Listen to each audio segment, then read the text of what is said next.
ఎందుకంటే మీరు నిజంగా నా మిత్రుడు, ఎప్పుడు నిజం నా friends. Thanks, love you all. Baparaju గారు చెప్పినట్టు మీరు లేకపోతే సినిమాలే లేవు, చిన్న సినిమాలు అసలు పట్టించుకుని ఆదరలేరు. మీరే దాన్ని ఎంకరేజ్ చేసి నెక్స్ట్ స్టెప్ తీసుకెళ్తారు. ఈ సినిమాని కూడా అలాగే తీసుకెళ్ళాలని మనస్ఫూర్తి కోరుకుంటున్నాను. ట్రైలర్ టీజర్ చాలా బాగుంది. రాజేష్ గారు, I wish all the best. ఈ సినిమా సక్సెస్ అయ్యి మీకు డబ్బులు కురిపించాలని మసూద్ గారు రైటర్ కానీ, కిరణ్ గారు హీరో గారు కానీ, మా డైరెక్టర్ గారు రమేష్ నాని కానీ, అండ్ కో డైరెక్టర్ గారు కళ్యాణ్, సూర్య మ్యూజిక్ సార్, మీ పేరు హరి గారు, ఆర్టిస్ట్ గారు, సిరి స్వప్న గారు, ఇంకా ఆయన వైట్ షర్ట్ గురించి చెప్పవసరం లేదు, ఎందుకంటే ఆయన ఇప్పుడు లెజెండ్ ఇండస్ట్రీకి, సురేష్ కొండరెడ్డి గారు. సో స్టేజ్ మీద ఉన్న ప్రతి ఒక్కరు కొత్త వాళ్ళండి, యంగ్ బ్లడ్, యంగ్ జనరేషను. వీళ్ళందరికీ ఒకటే హోపు, ఒకటే ఎయిమ్ ఏంటంటే వాంట్ టు బి సక్సెస్. దానికోసమే కష్టపడి 24 గంటలు ప్రతి ఒక్కరు ఏదో హోప్తో ఉంటుంది. ఇండస్ట్రీ ఏంటంటే ఇండస్ట్రీకి వచ్చాక వెనక్కి వెళ్ళలేదు. కాబట్టి ప్రతి ఒక్కరు పేరు పేరున మీరు సక్సెస్ అవ్వాలి, పెద్ద పెద్ద స్టార్లు అవ్వాలి అని మనస్ఫూర్తి కోరుకున్నాను. ఎవరు ఏంటి?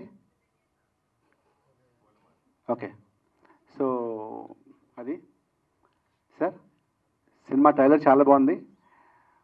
ఇంకా coming to the point of Amardeep, నేను నీకు పెద్ద fan Amar, honestly, no seriously, no చాలా బాగుంటావు, హీరోలా ఉంటావు. And wish all the success. నువ్వు చేసే కూడా హిట్ అవ్వాలని కోరుకుంటున్నాను. ఈ సినిమా 100% హిట్ అవుతుందండి, ఎందుకంటే వాళ్ళ మాటలో కాన్ఫిడెన్స్ ఉంది. వాళ్ళు చిన్న సినిమా అంటే చిన్న పెద్ద లేదు సార్, సక్సెస్ మాట్లాడుతుంది. చిన్న సినిమాను మోయడానికి వాళ్ళు అందరూ ఉన్నారు. మీరు 100% సక్సెస్ చేస్తారు.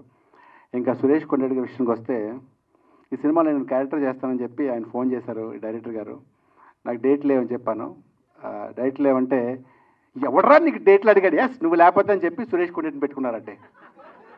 అలా మమ్మల్ని ఆర్టిస్టులు తొక్కేస్తున్నారు ఆయన. బట్ స్టిల్ సంతోషంగా బాధపడుతుంటున్నావు అన్న. లేదన్న, నువ్వు చెప్పా డైరెక్టర్ రాజేష్ అంటే ఎవడ రాజేష్ అని చెప్పి పెట్టుకున్నారని చెప్పారు. It's okay, all the best. మీరు గుర్తుపెట్టుకుంటుంది. అండ్ అండ్ మన ఎస్తర్, తనతోటి 1000 అబద్ధాలు మూవీ చేశాను, భీమవరం బుల్లోడ సినిమా చేశాను. రీసెంట్గా టెనెంట్ అని నెక్స్ట్ మా మూవీ పోస్ట్ ప్రొడక్షన్ ఉంది, అది నెక్స్ట్ అది రిలీజ్ అవుతుంది. అందులో ఎస్తర్ మెయిన్ క్యారెక్టర్. తను ఒకసారి ఒక ఇన్సిడెంట్ చెప్పాల్సింది ఏంటంటే, లంచ్ బ్రేక్ ఇచ్చారు. అంటే లంచ్ బ్రేక్ ఇవ్వడమే లేట్గా ఇచ్చారు. సమ్ అరౌండ్ 1:30కి అలా ఇచ్చారు. Half an hour lunch break అని చెప్తే వెళ్ళిపోమంటే, వెంటనే తెలుసు కదా స్కూల్ బ్యాంక్ టంగ్ టంగ్ టంగ్ టంగ్ డ్రెస్ చేసుకుని వెళ్ళిపోయి క్యారవన్లోకి వెళ్ళిపోయి మొత్తం బట్టలు ఇప్పేసి పడుకుని టక్కడికి పోయించి అరగంట స్లీప్ ఆ ఫీల్లో ఉంటాయి కదా. ఆ 2:30, 3 o'clock షార్ట్ ట్రైన్ వస్తే ఎస్తారు క్యారవన్కి వెళ్ళకుండా అక్కడే లొకేషన్లో ఉండి డైలాగులు చూసుకుంటుంది అనమాట. నేనేంటి అప్పుడే వచ్చేసారంటే, నేను వెళ్ళలేదండి లంచ్కి అన్నారు. బ్రేక్ ఇచ్చారు కదా అంటే, ఇక్కడే తిన్నానండి అన్నారు. క్యారవన్కి వెళ్ళొచ్చు కదా అన్నాను. అంటే లేదండి నాకు డైలాగులు ఉన్నాయి. క్యారవన్కి వెళ్తే ఎవరితో ఫోన్లో మాట్లాడడం, లేకపోతే మిస్డ్ కాల్స్కి అటెండ్ చేయడం, మెసేజ్లు చూసుకుని రిప్లైలు ఇవ్వడం, లేదా ఇంట్లోతో మాట్లాడాలనిపిస్తే టైం వేస్ట్ అవుతుంది.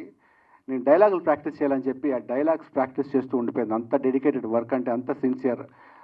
I wish all the best seriously. And last time అడిగినప్పుడు కూడా నీకు మెయిన్ లీడ్ నుంచి క్యారెక్టర్లు వచ్చామంటే, క్యారెక్టర్స్ హీరో హీరోయిన్లే ఉండవు, మన ఇండస్ట్రీ ఉండడానికి వచ్చాం, చచ్చిపోయేదాకా సినిమాల్లోనే ఉండాలని చెప్పింది. అంత గొప్ప artist. I wish all the best చేస్తారు. God bless. మీరు చెప్పినట్టు మీకు మంచి ఎసెట్ ఇస్తారు.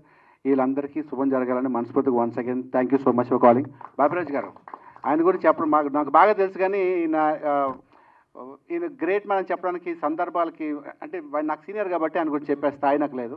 But thank you so much అన్నగారు, thank you so much once again. I wish you all the best. Maya టీమ్కి గుడ్ లక్. Thank you.